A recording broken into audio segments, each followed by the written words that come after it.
Hebrews Bible Class Notes, by Peter J. Pell, Foreword and Introduction. Gospel Folio Press, P.O. Box 2041, Grand Rapids, Michigan 49501. Foreword. Hebrews, its depths never plumbed, its height never reached, its mysteries never solved, its wealth never fully realized. But what has been gleaned is food, rich and satisfying, water, refreshingly vital. The author of these notes has been studying and preaching and writing on the book of Hebrews for many years. Throughout my Christian experience, it has been my rare privilege to hear his addresses on this and other books of the Bible, and it has been a real pleasure to work with him in the formation of this book. His personal file under Hebrews is replete with outlines, notes, illustrations, etc., drawn from his own meditation and an exhaustive library on this epistle. Why all this? Just that from this storehouse of wealth, you hold in your hands choice bits, notes, refined gold, refined from material that would make volumes. The author's previously published Notes on Romans has passed into several editions and has been translated into several languages by missionaries for use with their converts. We anticipate for this volume a similar usefulness. JNS. Introduction. The Epistle to the Hebrews has been called the Epistle of the Opened Heavens. Believers are journeying through a desert world, but the glory shines from heaven above and brightens the pathway and cheers the heart as we travel on to the glory land. We are going to travel through the book together, and as we do, we will notice that the heavens are open to us, and we see Jesus, crowned with glory and honor, seated at the right hand of the Majesty on high. He is there for us, our great high priest. It is good for us to look up and see him there, and have our gaze fixed on him, for thus our hearts are weaned from this world. We follow where he has gone before, and his strength is ours on the road, as we pass through this weary scene to where he is in the glory. The word Hebrew means one who goes, that is a pilgrim. Abraham was the first Hebrew, see Genesis 14 verse 13, and the father of the faithful. It was a word from heaven that made him a pilgrim and a stranger in the earth. The God of glory appeared to him. If we have heard the voice of God calling us and if we have followed the heavenly call and vision, we too are Hebrews. We are those who go on. That phrase is one of the keynotes to our epistle, let us go on. What powerful, mighty voice so near calls me from earth apart, reaches with tones so still, so clear, from the unseen world, my heart. That is why this letter begins with God speaking to us. He is calling us apart from earth. He would have us view the glory of the unseen world. He would have us walk in separation unto himself and with himself. That is why the human author is out of sight, although Peter suggests that Paul wrote a letter to his Jewish brethren. Hebrews is the book of the sanctuary, and in the sanctuary God's voice is heard. With unshod feet we enter and listen. The book of the sanctuary in the Old Testament, Leviticus, begins as does our epistle with the voice of God, and the Lord called unto Moses, and spake unto him out of the tabernacle of the congregation, Leviticus 1 verse 1.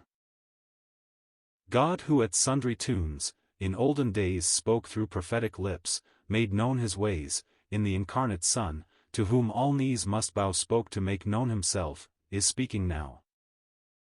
The simple fact that God does speak to us is amazing. Why should he condescend to do so? But he does speak, and the heart rejoices in hearing his voice. To some the speech of God is simply the accepted fact of a creed and has become commonplace.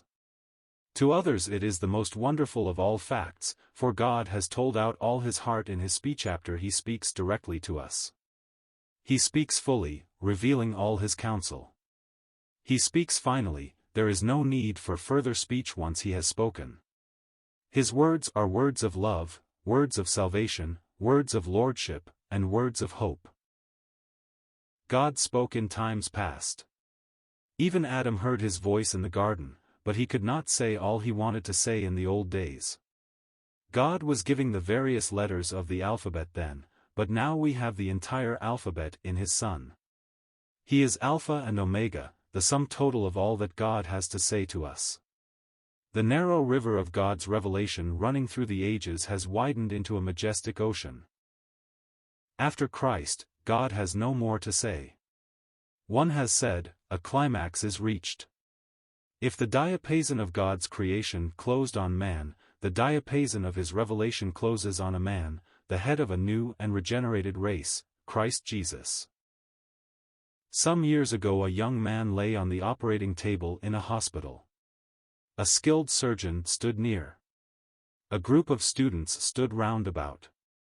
Presently, bending over the patient, the surgeon said, "My friend, if you wish to say anything you now have the opportunity, but I must warn you that your words will be the last words you will ever utter. Think well, therefore, what you wish to say." The young man, apparently lost in thought, waited.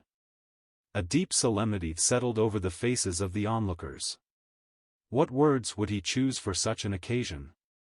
Some time passed, then the lips parted, and at the sound of his voice tears came to the eyes of those present. "Thank God, Jesus Christ." Those were his last words. God's last words to man are summed up in Jesus Christ. Long he paused before he gave them utterance. 400 years of silence elapsed between the last of the prophets and the Son. Then came those wonderful 3.5 years of glory, the great heart-throb, the solemn climax of the revelation of God to man. After them God could say nothing more. All his wisdom, all his power, all the depths of his fathomless love had been exhausted.